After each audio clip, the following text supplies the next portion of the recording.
ओम शांति। आज 8 अक्टूबर 2024 के साकार मधुर महावाक्य है।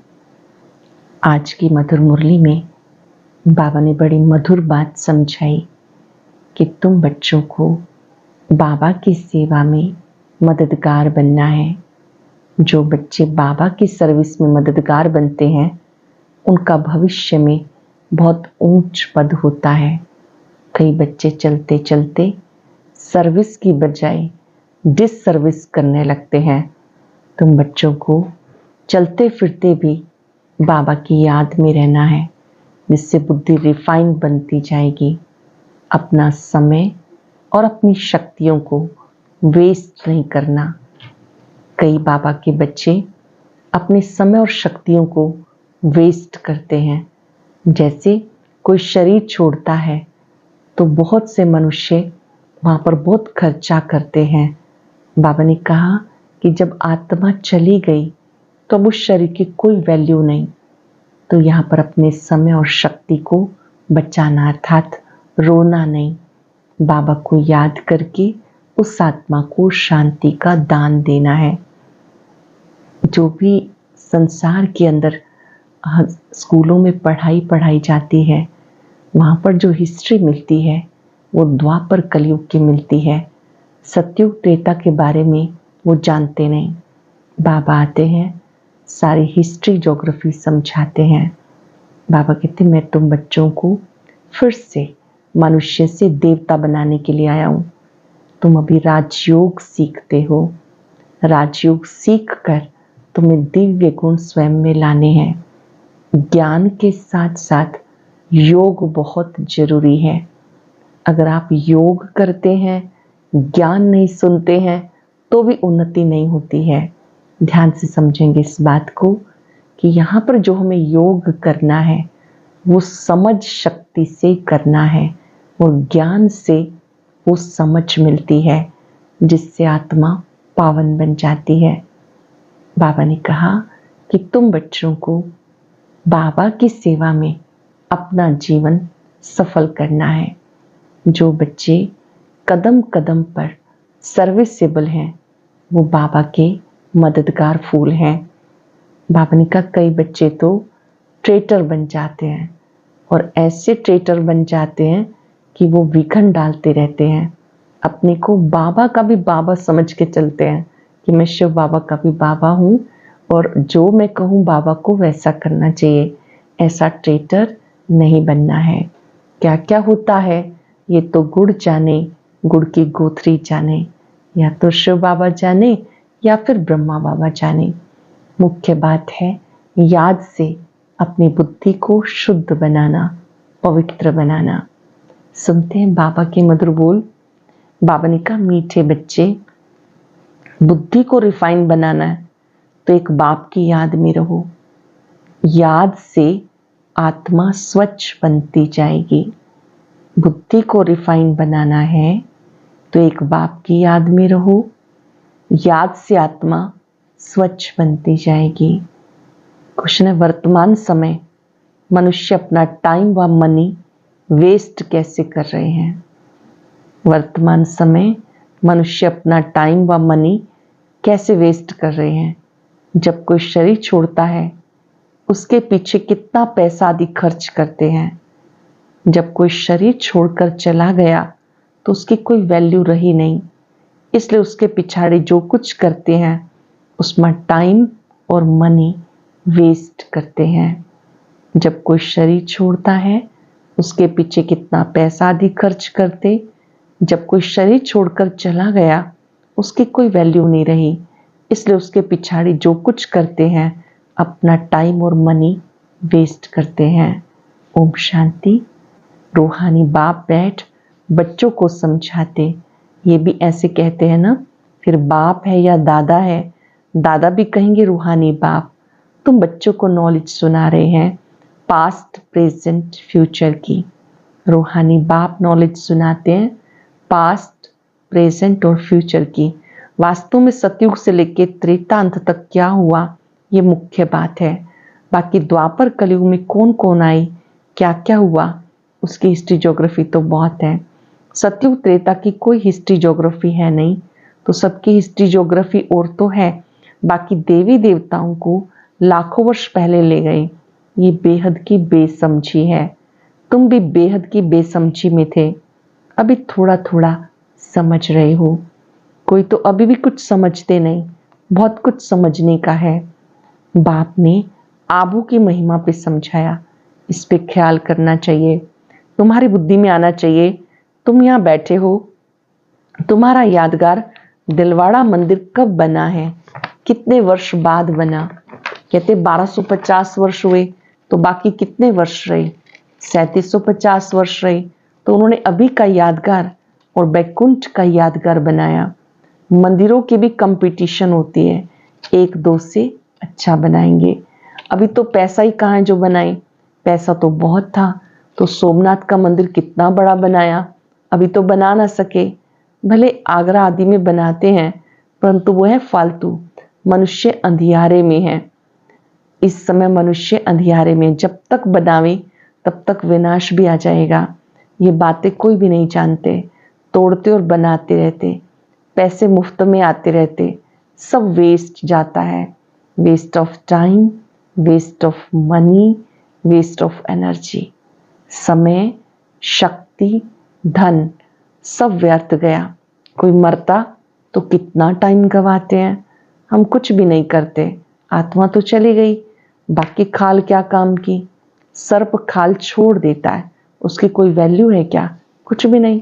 भक्ति में खाल की वैल्यू है। जड़ चित्र की कितनी पूजा करते हैं, परंतु वो कब आए, कैसे आए, कुछ पता नहीं। इसे कहते भूत पूजा। 5 तत्वों की पूजा करते हैं। समझो लक्ष्मी नारायण स्वर्ग में राज्य करते थे। अच्छा 150 वर्ष आयु पूरी हुई, शरीर छोड़ दिया, बस शरीर कोई काम का नहीं रहा, उनकी वहां क्या वैल्यू होगी? आत्मा चली गई, शरीर चंडाल के हाथ में दे दिया, वह रस्म रवाज के अनुसार उसे जला देंगे। पैसे नहीं, ऐसे नहीं कि उनकी मिट्टी लेकर के उड़ाएंगे नाम करने के लिए, कुछ भी नहीं। यहाँ तो कितना खर्चा करते हैं, ब्राह्मण खिलाते हैं, ये करते हैं, वहां ऐसा कुछ नहीं होता। यहाँ पर कितने दिनों तक ब्राह्मणों को बिठाएंगे, खिलाएंगे। सतयुग में ऐसा कुछ नहीं होता। खाल तो कोई काम की नहीं रही, खाल को जला देते हैं, बाकी चित्र रहते हैं, सो भी एक्यूरेट चित्र मिल ना सके। ये आदि देव की पत्थर की मूर्ति एक्यूरेट थोड़ी है। पूजा जब शुरू की तब से पत्थर की है, पूजा जब शुरू की तब से पत्थर की है। असल में जो था वो जलकर खत्म हो गया, फिर भक्ति मार्ग में ये निकला। इन बातों पर सोच तो चलता है ना। आबू की महिमा को अच्छी रीति सिद्ध करना है। आबू तीर्थ महान तीर्थ है, इसकी महिमा को सिद्ध करना है। तुम भी यहाँ बैठे हो, यहाँ ही बाप सारे विश्व को नरक से स्वर्ग बना रहे हैं। ये सबसे ऊंचा तीर्थ है। अब इतनी भावना नहीं है, सिर्फ एक शिव में भावना है। कहाँ भी जाओ शिव का मंदिर जरूर होगा। अमरनाथ में भी शिव का ही है। कहते शंकर ने पार्वती को कथा सुनाई, वहां तो कथा की बात ही नहीं, मनुष्यों को कुछ भी समझ नहीं। अब तुम्हें समझ आई, आगे पता था क्या? अभी बाबा आबू की कितनी महिमा करते हैं। सब तीर्थों में ये महान तीर्थ है। बाबा समझाते बहुत है, जबकि अनन्य बच्चों की बुद्धि में बैठे अभी तो बहुत देह अभिमान है। ध्यान से समझेंगे, इस समय तो अभी बहुत देह अभिमान है। ज्ञान तो बहुत चाहिए, रिफाइननेस बहुत आनी है। अभी तो योग बड़ा मुश्किल कोई का लगता। योग के साथ फिर नॉलेज चाहिए। ऐसे नहीं कि सिर्फ योग में रहना है, योग में नॉलेज जरूर चाहिए। दिल्ली में ज्ञान विज्ञान भवन नाम रखा, लेकिन इसका अर्थ क्या है समझते थोड़े ही हैं। ज्ञान विज्ञान सेकंड का है, शांति धाम सुख धाम, परंतु मनुष्यों में जरा भी बुद्धि नहीं, अर्थ थोड़े ही समझते हैं। चिन्मयानंद आदि कितने बड़े बड़े सन्यासी आदि हैं, गीता सुनाते हैं, कितने उनके ढेर फॉलोअर्स हैं। सबसे बड़ा जगत का गुरु एक ही बाप है। बाप और टीचर से बड़ा गुरु होता है। स्त्री कभी दूसरा पति नहीं करेगी, तो गुरु भी दूसरा नहीं करना चाहिए। एक गुरु किया, उनको सदगति करनी है, फिर गुरु क्यों?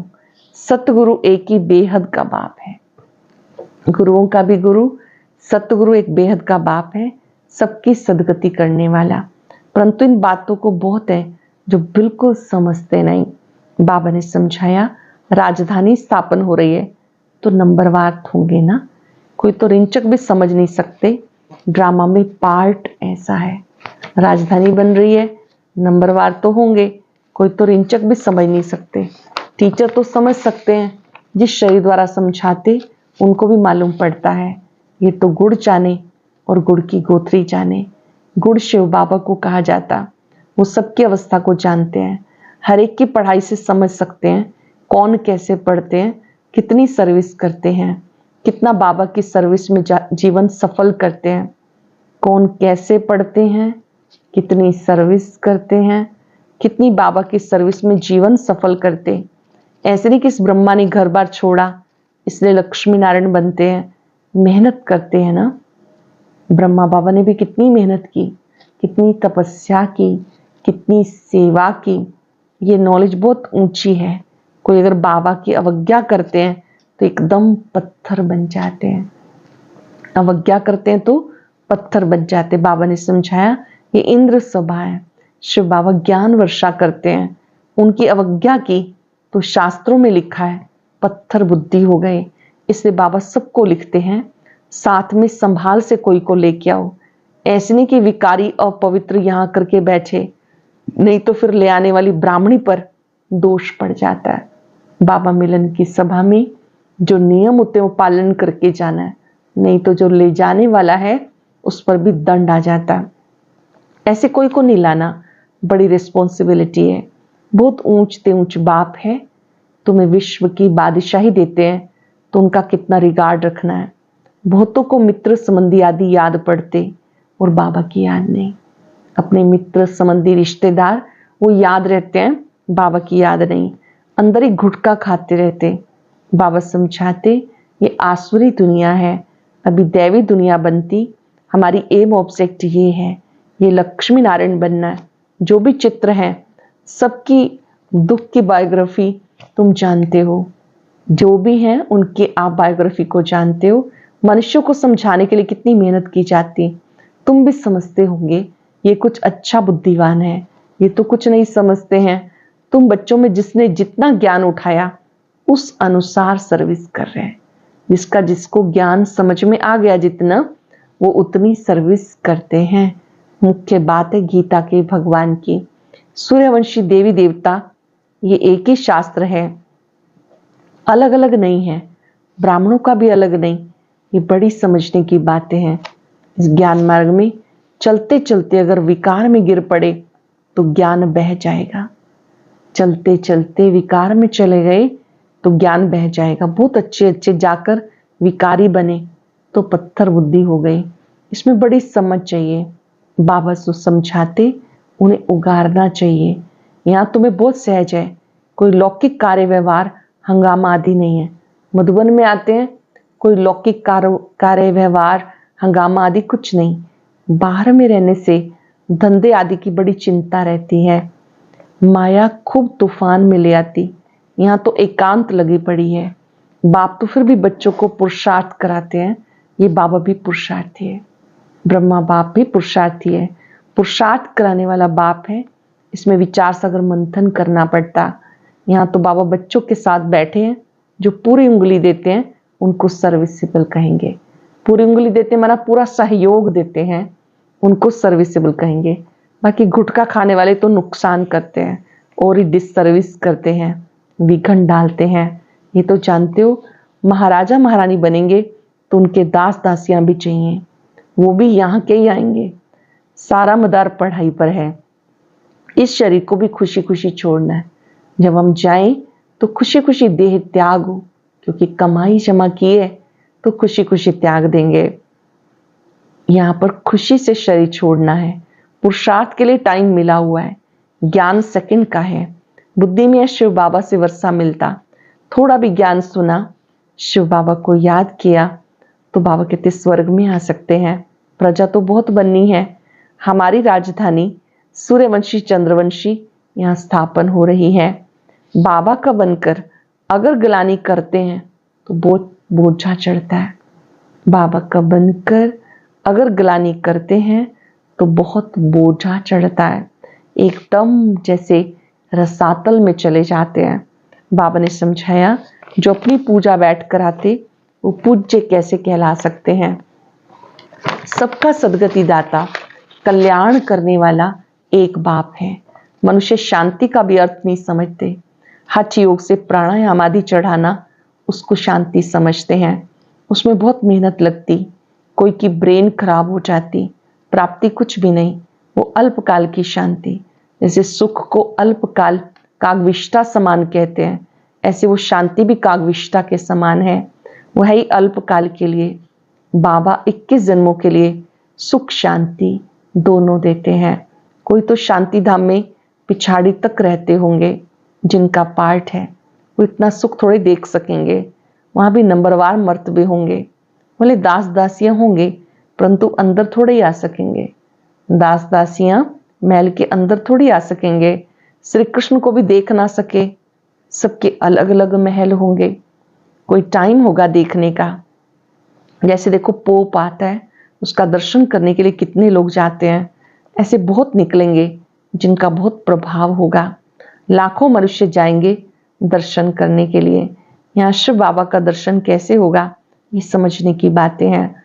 अब दुनिया को कैसे पता पड़े कि सबसे ऊंचा तीर्थ है दिलवाड़ा मंदिर। दिलवाड़ा जैसा मंदिर शायद आसपास और भी हो, वो भी जाके देखना चाहिए कैसे बना हुआ है। उनको ज्ञान देने की भी दरकार नहीं, वो फिर तुम्हें ज्ञान देने लग जाएंगे, राय देते हैं ना, ये करना चाहिए ये करना चाहिए। ये तो जानते नहीं कि इन्हें पढ़ाने वाला कौन। एक एक को समझाने में मेहनत लगती है। उस पर कहानियां हैं, यादगार कहानियां बनी हुई हैं। कहते हैं शेर आया शेर आया, तुम भी कहते हो मौत आया, तो विश्वास नहीं करते। समझते अभी तो 40,000 वर्ष पड़े हैं, मौत कहां से आएगा, परंतु मौत आना जरूर है, सबको ले जाएंगे। वहां कोई भी किचड़ा नहीं होता। यहाँ की गऊ और वहां की गऊ में बहुत फर्क होता है। श्री कृष्ण थोड़ी गऊएं चराता था, उनके पास तो दूध हेलीकॉप्टर से आता होगा। ये किचड़ पट्टी तो दूर रहती होगी, सामने घर में थोड़े किचड़ा होगा। वहां तो अपरम अपार सुख है, जिसके लिए पूरा पुरुषार्थ करना है। सत्युग की दुनिया में जा रहे हैं, पूरा पुरुषार्थ करना है। कितने अच्छे अच्छे बच्चे सेंटर से आते हैं, बाबा देखकर कितना खुश होते हैं। नंबरवार पुरुषार्थ अनुसार फूल निकलते हैं। फूल जो है वो अपने को भी फूल समझते हैं। दिल्ली में भी बच्चे कितनी सर्विस करते थे, रात दिन। ज्ञान भी कितना ऊंच है, आगे कुछ नहीं जानते थे, अब कितनी मेहनत करनी पड़ती। बाबा के पास सब समाचार आते, कोई का सुनाते और किसी का नहीं भी सुनाते हैं, क्योंकि ट्रेटर भी बहुत होते हैं। बहुत फर्स्ट क्लास भी ट्रेटर बन जाते हैं, थर्ड क्लास भी ट्रेटर हैं। थोड़ा ज्ञान मिला, समझते हम शिव बाबा के भी बाबा बन गए। थोड़ा सा ज्ञान मिला, सोचते हम बाबा के भी बाबा बन गए। पहचान तो है ही नहीं, नॉलेज कौन दे रहा है। ये नॉलेज देने वाला स्वयं ज्ञान सागर है, निराकार है।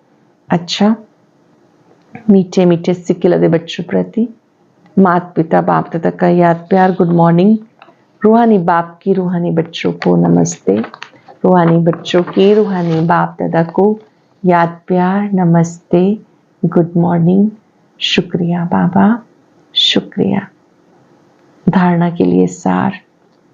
पहली पॉइंट है, विश्व की बादशाही देने वाले बाप का बहुत बहुत रिकॉर्ड रखना है। बाबा की सर्विस में अपनी जीवन सफल करनी है। पढ़ाई पर पूरा पूरा ध्यान देना है। बाबा से जो ज्ञान मिलता है उस पर विचार सागर मंथन करना है। कभी भी विघन रूप नहीं बनना, डिससर्विस नहीं करनी, अहंकार में नहीं आना। विश्व की बादशाही देने वाले बाप को बहुत बहुत प्यार से याद करना है, उनका रिगार्ड रखना है, बाबा की सर्विस में अपना जीवन सफल करना है। पढ़ाई पर पूरा ध्यान देना है। बाबा से जो ज्ञान मिलता है उस पर विचार सागर मंथन करना है। कभी विघन रूप नहीं बनना, डिससर्विस नहीं करनी, अहंकार में नहीं आना। वरदान है, चारों ही सब्जेक्ट में बाबा के दिल पसंद मार्क्स लेने वाले दिल तख्त नशीन भव। चारों ही सब्जेक्ट में बाबा के दिल पसंद मार्क्स लेने वाले दिल तख्त नशीन भव। बीच बीच में मार्क्स कम हुई, फिर मेकअप किया। दिल पसंद गिफ्ट है, दिल तख्त नशीन बनना। सहयोगी, सबका सम्मान प्राप्त करने वाले, जो बच्चे चारों ही सब्जेक्ट में अच्छे मार्क्स लेते हैं, आदि से अंत तक अच्छे नंबर से पास होते हैं, उसे पास विद ऑनर कहते हैं। जो आदि से अंत तक अच्छे मार्क्स लेते हैं उन्हें पास विद ऑनर कहते हैं। ऐसे नहीं, सभी सब्जेक्ट में बाप के साथ साथ ब्राह्मण संसार में सबसे न्यारे, सबके दिल तख्त नशीन, स्वराज्य तख्त नशीन बनते हैं। बीच बीच में मार्क्स कम हुई, फिर मेकअप किया, दिल पसंद ही दिल तख्त नशीन बनते हैं। सहयोगी, सबका सम्मान प्राप्त करने वाले, जो बच्चे चारों ही सब्जेक्ट में अच्छे मार्क्स लेते हैं, आदि से अंत तक अच्छे नंबर से पास होते हैं, उन्हें पास विद ऑनर कहते हैं। किया ऐसे नहीं, लेकिन सब सब्जेक्ट में बाबा के साथ साथ ब्राह्मण संसार में सबके प्यारे, सबके दिल तख्त नशीन, स्वराज्य तख्त नशीन बनते हैं। स्लोगन है, दिल रुबा वो है जिसके दिल में ये अनहद गीत बजता रहे, मैं बाबा की, बाबा मेरा। दिल रुबा वो है जिसके दिल में ये अनहद गीत बजता रहे, मैं बाबा की, बाबा मेरा। आज हम याद रखेंगे, मैं बाबा की दिल रुबा हूं, बाबा के दिल में रहने वाली हूं, मैं बाबा की, बाबा मेरा। बाबा को बेहद पसंद है वो बच्चे जो एक व्रता है, जो इस संकल्प में रहते हैं, मैं बाबा की, बाबा मेरे हैं। सर्वशक्तिवान हजार भुजाधारी भगवान सदा मेरे साथ है। मैं बाबा के दिल में हूं, बाबा मेरे दिल में है। सूर्य के प्रकाश की तरह बाबा के प्रकाश को अपने में आता देखें।